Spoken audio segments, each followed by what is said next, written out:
之前台大病院有一个教授防指控性骚扰，调野立委拢真关心。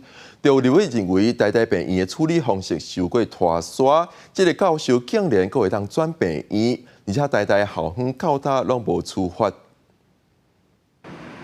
将台大病院不孕症名医施教授涉嫌性骚扰真济自愿医师，引起社会关心。对这代志，调野立委质疑台大病院处理过程伤慢钝，就连台大校方到即马拢无做出最后的处罚决议。国民党立委陈建辉坦白讲，外界笑台大病院是性骚扰病院。本案112年10月提出检举，113年2月就开始启动。台大医院到底有没有延迟调查？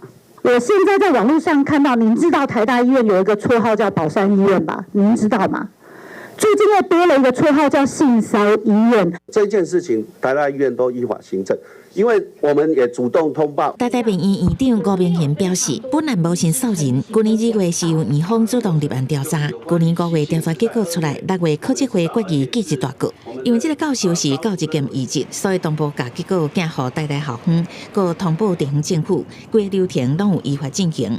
针对医师互人控告性骚扰还是性侵事件真多，医界团体建议应该比较儿童虐待等不良教保员加违规医师名单打上网，通确保民众就医的权益。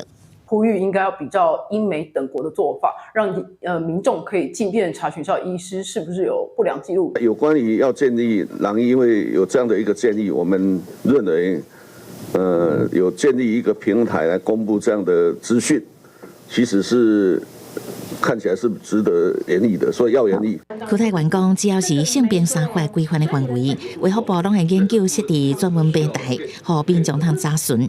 对于这个教授代志发生了后，也伫台大妇产科国楼站出现，院方表示未来会加强门禁管理。若是台大校方教评会一定会伫1月完成处罚，并通报教育部。记者综合报道。